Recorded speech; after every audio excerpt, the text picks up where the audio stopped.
It wasn't the kind of silence you hear after applause. No, it was heavier.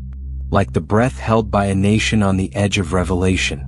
In a dusty corner of the Nevada desert, beneath a sun-bleached canopy and rows of aging film posters, two people sat face to face. One was a war-hardened icon of American cinema, the kind of man who once stared down villains in westerns and walked away without a scratch. The other, a razor-sharp journalist with a global following and a reputation for cutting interviews so deep, her subjects rarely recovered. The stage was set not for conversation, but confrontation. What happened next would stun an audience into silence, ignite debate across the internet, and shift the narrative on what it really means to be a legend. Before we continue, don't forget to like, comment, and share this video for more shocking secrets and undercover missions. Help us keep revealing the untold stories that others dare not tell. Carson Hollow, Nevada wasn't the kind of place where legacies were born, but it was the kind of place where they were tested. Once known as a hideout for indie filmmakers and D-list celebrities, the desert town had settled into obscurity, propped up only by the annual Frames of Freedom Film Festival, a modest gathering of movie buffs, aging stars, and the occasional tourist who took the wrong highway. This year's surprise headliner wasn't some rising starlet or blockbuster director. It was Grayson Hale. Now 78, Hale was a name spoken with either reverence or resentment, depending on which side of American nostalgia you stood. Once the face of rugged masculinity in the 60s and 70s, his career spanned over 60 films, including classic war thrillers, westerns, and gritty Americana dramas. But with time came controversy. His political stances, his refusal to apologize, his continued loyalty to outdated ideals, made him a lightning rod in the modern media world. Which is exactly why Next View, a progressive news outlet with millions of young subscribers, sent Talia Monroe to interview him.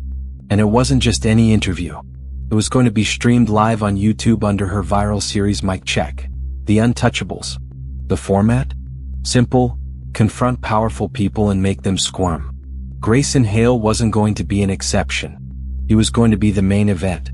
The interview space was simple: a small outdoor stage under a fading red canopy. Folding chairs surrounded the platform, occupied by curious locals, film students, a few die-hard Hale fans, and skeptics waiting for fireworks. Talia Monroe arrived precisely 7 minutes early, wearing desert-appropriate heels, black slacks, and a tailored blazer. She was 31, confident, and spoke in bullets.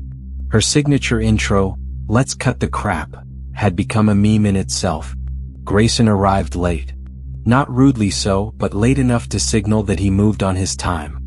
He wore a worn denim jacket, boots that had seen real dust, and a wide-brimmed hat that cast a perfect shadow over his steel-gray eyes. They shook hands. Firmly. Neither smiled. The cameras rolled. "Mr. Hale," Talia began, her tone polite but loaded, "you've been called a symbol of American masculinity. Some praise you. Others say you poisoned an entire generation. Thoughts?" A chuckle rippled through the audience. Grayson didn't flinch. "Everyone's entitled to their own definition," he said, voice low, weathered. "But real poison usually tastes sweet at first." The crowd murmured. Talia smirked. "Are you saying modern culture is sweet poison?" Grayson leaned back. "I'm saying this generation drinks a lot without checking the label." Tension settled in like a heatwave. "You've criticized modern Hollywood," Talia continued, "and many critics claim your films glorified violence, dominance, patriarchy. That you're out of touch. What's your defense?" Grayson's response came slow. "I don't have one. I don't need one. Because I didn't make films to pass your morality test. I made them so people could feel something, and maybe stand a little taller." "And what exactly did you want them to feel? That being a man means shooting first and speaking later?" "No," he said. "That being a man means standing when it's easier to sit. That's what nobody teaches anymore." Talia's eyes narrowed.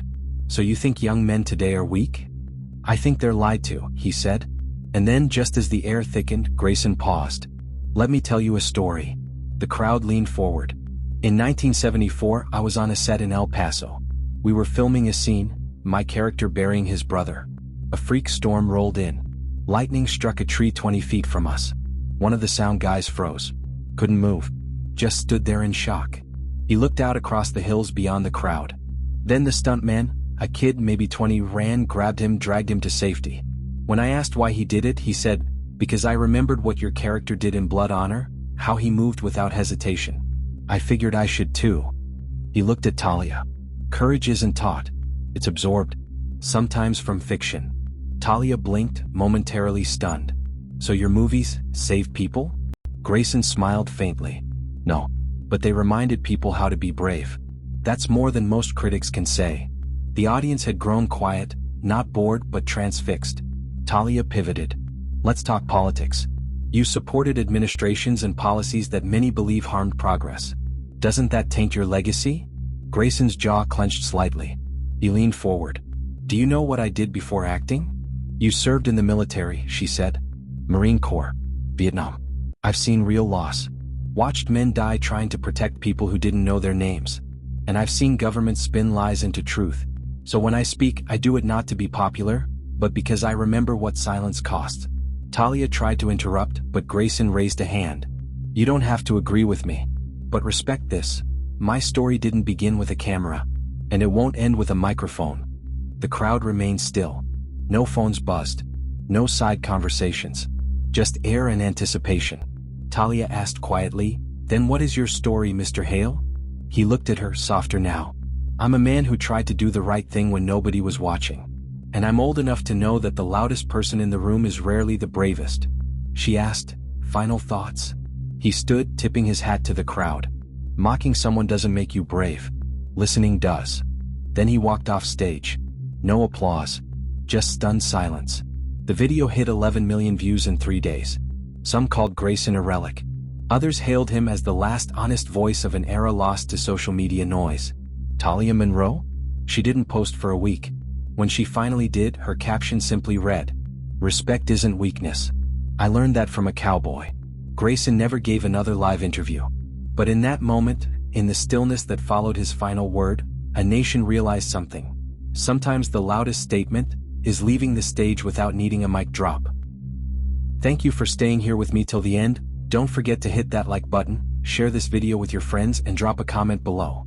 Your support isn't just appreciated, it's what keeps this channel going. Every like tells the algorithm that this story matters. Every comment builds our community. And every share helps others discover stories they've never heard. So let's grow together, one click at a time.